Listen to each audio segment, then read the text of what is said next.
जय माता दी। अमृत निष्ठा चैनल पर आप सभी का स्वागत है। प्रेम से बोलिए संतोषी माता की जय। मित्रों, आज शुक्रवार का दिन है। शुक्रवार के दिन आप सभी सुनेंगे संतोषी माता की व्रत कथा। एक गांव में एक बुढ़िया रहती थी जिसके 7 बेटे थे। 6 बेटे कमाने वाले थे और एक बेटा निकम्मा था। बुढ़िया माँ 6 पुत्रों का झूठा 7वें पुत्र को देती। 7वां पुत्र एक दिन अपनी पत्नी से बोला, देखो मेरी माता का मुझ पर कितना प्रेम है। वह बोली, क्यों नहीं, सबका झूठा बचा हुआ तुमको खिलाती है। वह बोला, जब तक आंखों से ना देखे मान नहीं सकता। पत्नी ने हंसकर कहा, देख लोगे तब तो मानोगे। कुछ दिन बाद एक बड़ा त्योहार आया। घर में 7 प्रकार के भोजन और चूरमा के लड्डू बने। वह पत्नी की बात को जांचने के लिए सिर दर्द का बहाना बनाकर पतला कपड़ा सिर पर ओढ़कर रसोई में जाकर सो गया और कपड़े में से सब देखता रहा। 6 भाई भोजन करने आए। उसने देखा माँ ने उनके लिए सुंदर सुंदर आसन बिछाए, 7 प्रकार की रसोई और आग्रह कर करके उन्हें भोजन कराती रही। वह देखता रहा। 6 भाई भोजन कर उठ गए तब माँ ने उनकी 5 थालियों में से लड्डुओं के टुकड़ों को उठाया और एक लड्डू बनाया। जूठन साफ कर माँ ने उसे पुकारा, उठ बेटा उठ, तेरे भाइयों ने भोजन कर लिया, तू भी उठकर भोजन कर ले। माँ, मुझे भोजन नहीं करना, मैं परदेस जा रहा हूँ। माता ने कहा, कल जाना हो तो आज ही जा। वह बोला, हाँ हाँ जा रहा हूँ। यह कहकर वह घर से निकल गया। चलते समय उसे पत्नी की याद आई। वह गौशाला में कंडे थाप रही थी।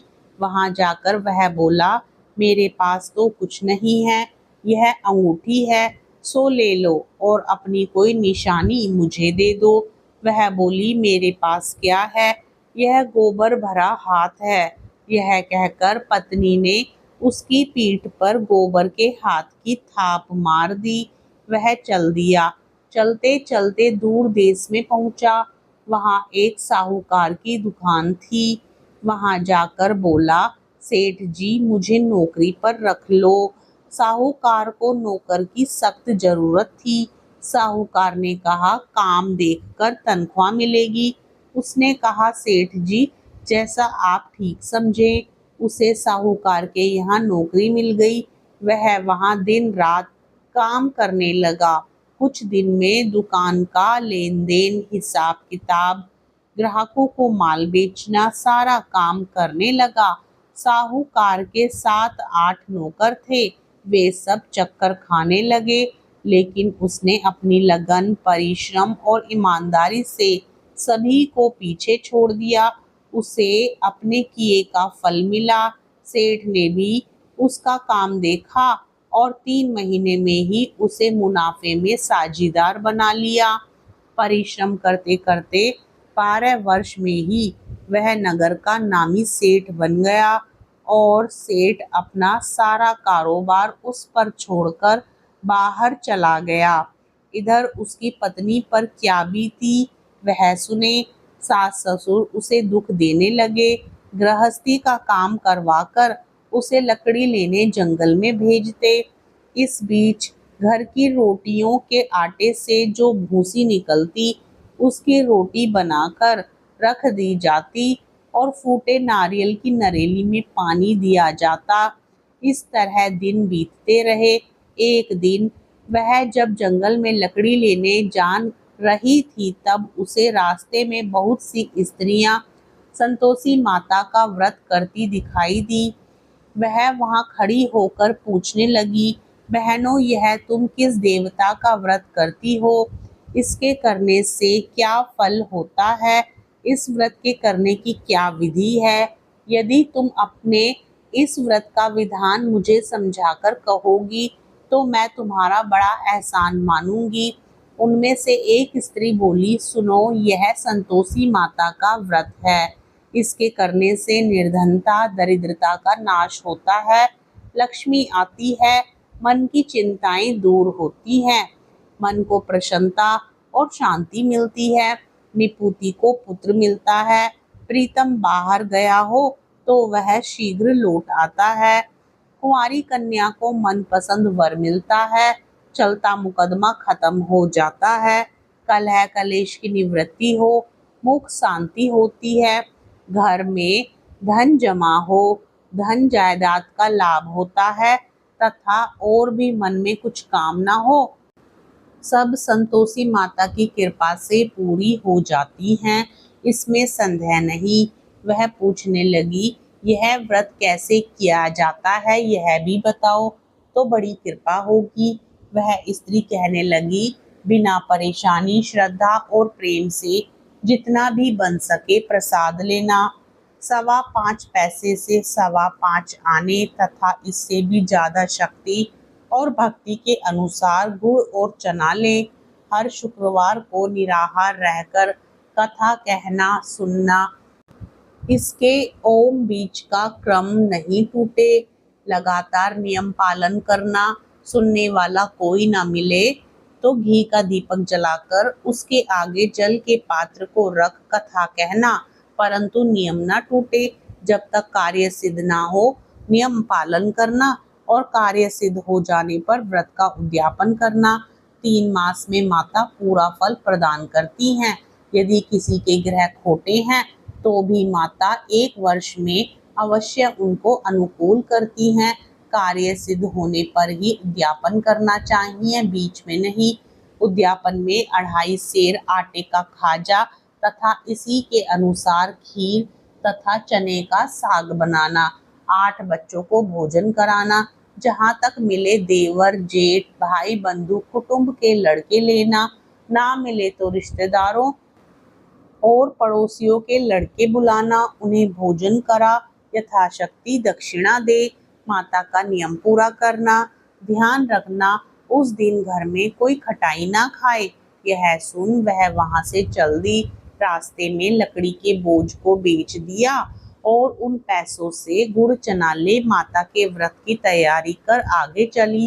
रास्ते में संतोषी माता के मंदिर में जा माता के चरणों में लौटने लगी, विनती करने लगी, माँ मैं दीन हूँ, निपट मूर्ख हूँ, व्रत के नियम कुछ नहीं जानती, मैं बहुत दुखी हूँ।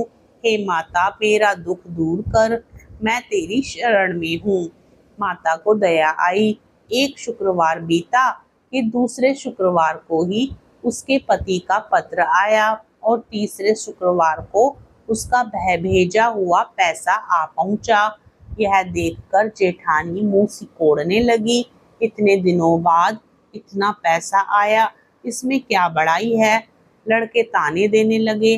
काकी के पास अब पत्र आने लगे, रुपया आने लगा, अब तो काकी की खातिर बढ़ेगी, अब तो काकी बुलाने से भी नहीं बोलेगी। बेचारी सरलता से कहती, भैया पत्र आए, रुपया आए तो हम सब के लिए अच्छा है। ऐसा कहकर आंखों में आंसू भरकर संतोषी माता के मंदिर में जा मातेश्वरी के चरणों में गिरकर रोने लगी। माँ मैंने तुमसे पैसा नहीं मांगा, मुझे पैसे से क्या काम, मुझे तो अपने सुहाग से काम है, मैं तो अपने स्वामी के दर्शन और सेवा मांगती। तब माता ने प्रसन्न होकर कहा, जा बेटी तेरा स्वामी जल्दी ही आएगा। यह सुन खुशी से बावली हो वह घर आकर काम करने लगी। संतोषी माँ विचार करने लगी, इस भोली पुत्री से मैंने कह तो दिया कि तेरा पति शीघ्र आएगा, पर कहाँ से आएगा, वह तो इसे स्वप्न में भी याद नहीं करता। उसे इसकी याद दिलाने तो मुझे ही जाना पड़ेगा। संतोषी माता ने बुढ़िया के बेटे को स्वप्न में समझाया, पुत्र तेरी घरवाली कष्ट उठा रही है। वह बोला, हाँ माता यह तो मुझे भी मालूम है, परंतु क्या करूं, वहां कैसे जाऊं, परदेश की बात है, लेन देन का सारा हिसाब किताब है, कोई जाने का रास्ता नजर नहीं आता, आप ही कोई राह दिखाएं कि वहां कैसे जाऊं। माँ कहने लगी, सवेरे नहा धोकर संतोषी माता का नाम ले, घी का दीपक जलाकर दंडवत कर और दुकान पर जा बैठना। देखते देखते तेरा लेन देन चुक जाएगा, जमा माल बिक जाएगा। सांझ होते होते धन का ढेर लग जाएगा। वह अगले दिन सुबह बहुत जल्दी उठा। उसने अपने मित्र बंधुओं परिचितों से स्वप्न में माता द्वारा कही गई बात कह सुनाई। वे सब उसकी बात सुनकर उसकी खिल्ली उड़ाने लगे। वे कहने लगे कि कहीं सपने की बात भी सच्ची होती है। एक बूढ़ा व्यक्ति बहुत समझदार था। वह बोला, देखो भाई, मेरी बात मानो। इस तरह साच या झूठ कहने के बदले देवता ने जैसा कहा है वैसा ही करना, तेरा क्या जाता है। बूढ़े की बात मानकर नहा धोकर उसने संतोषी माता को प्रणाम किया। फिर घी का दीपक जलाकर दुकान पर जा बैठा। शाम तक धन का ढेर लग गया। वह हैरान हुआ, मन में संतोषी माता का नाम ले प्रसन्न हो घर जाने के वास्ते गहना कपड़ा व सामान खरीदने लगा।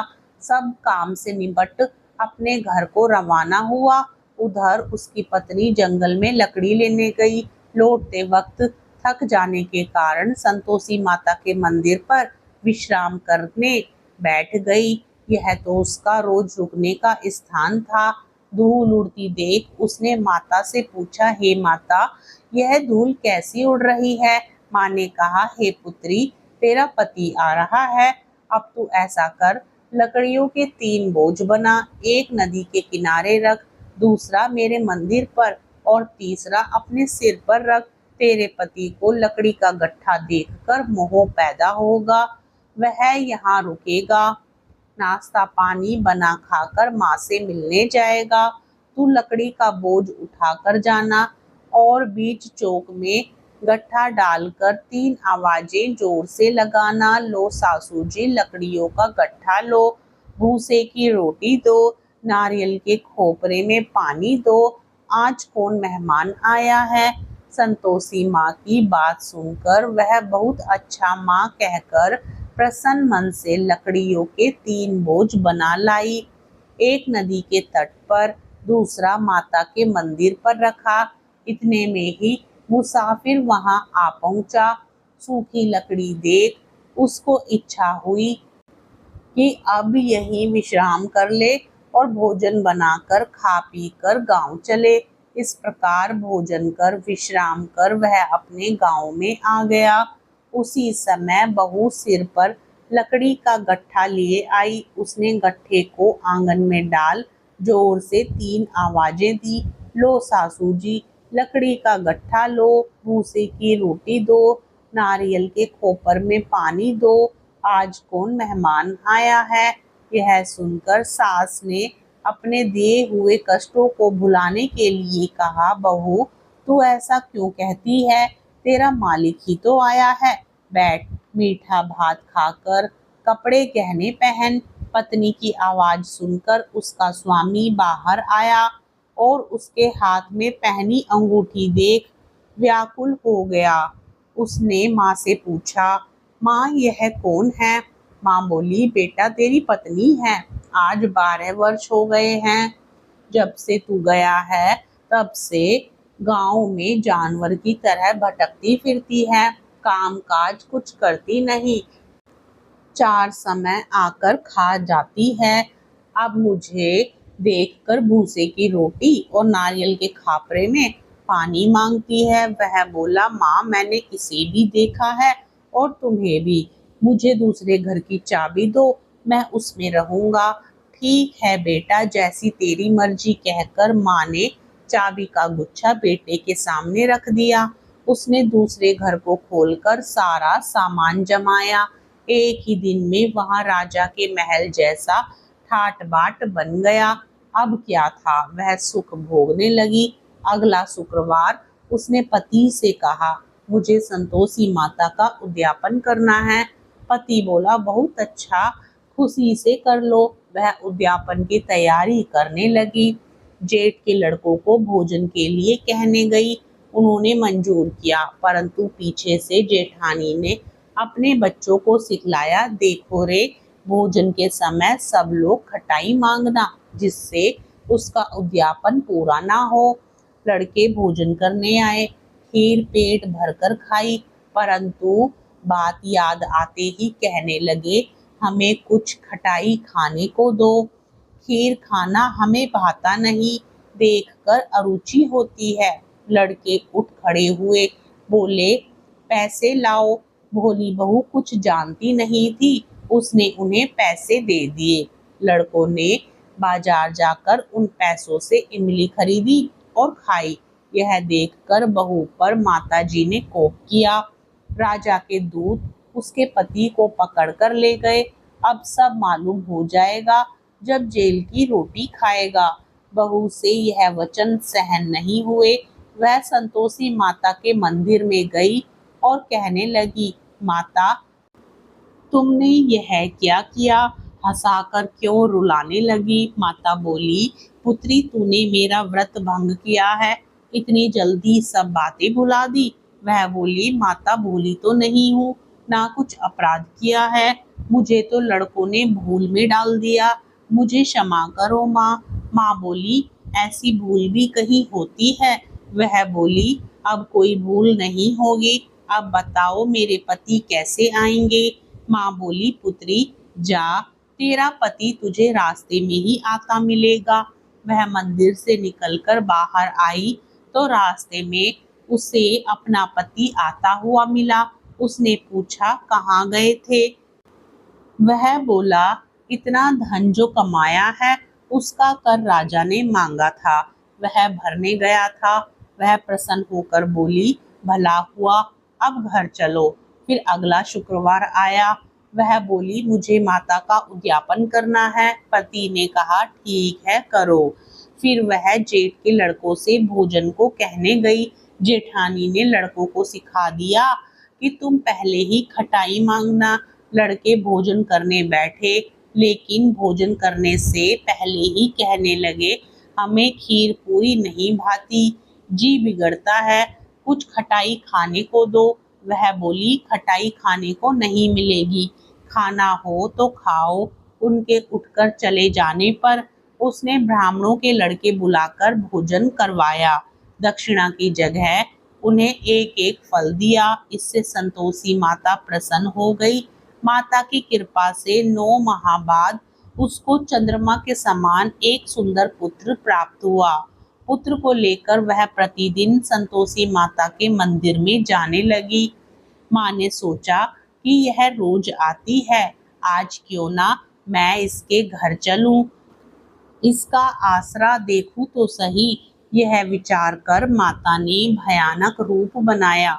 गुड़ और चने से सना मुख, ऊपर से मुंड के समान होठ, उस पर मक्खियां भिन भिना रही थी। दहलीज में पैर रखते ही उसकी सास चिल्लाई, देखो रे, कोई चुड़ैल डाकिनी चली आ रही है, लड़कों इसे भगाओ, नहीं तो सबको खा जाएगी। बहू रोशनदान से देख रही थी। वह प्रसन्न हो उठी, आज मेरी माता मेरे घर आई हैं। यह कहकर दूध पीते बच्चे को गोद से उतार दिया। इस पर उसको सास क्रोध में भरकर बोली, अरे रांड, इसे देखकर कैसी उतावली हुई है, जो बच्चे को पटक दिया। इतने में माँ के प्रताप से जहाँ देखो वहाँ लड़के ही लड़के नजर आने लगे। वह बोली, माँ जी, मैं जिनका व्रत करती हूँ यह वही संतोषी माता हैं। इतना कह उसने झट से घर के सारे किवाड़ खोल दिए। सबने माता के चरण पकड़ लिए और विनती कर कहने लगे, हे माता, हम मूर्ख हैं, अज्ञानी हैं, तुम्हारे व्रत की विधि हम नहीं जानते, तुम्हारा व्रत भंग कर हमने बड़ा अपराध किया है। हे माता, आप हमारे अपराधों को क्षमा करो। इस प्रकार बार बार कहने पर संतोषी माता प्रसन्न हुई। इसके बाद उसकी सास कहने लगी, हे संतोषी माता, आपने बहू को जैसा फल दिया वैसा सबको देना। जो यह कथा सुने या पढ़े उसका मनोरथ पूर्ण हो। प्रेम से बोलो संतोषी माता की जय। कथा पसंद आए तो वीडियो को लाइक करें, शेयर करें, कमेंट बॉक्स में जय संतोषी माता लिखें और साथ ही चैनल को सब्सक्राइब करें।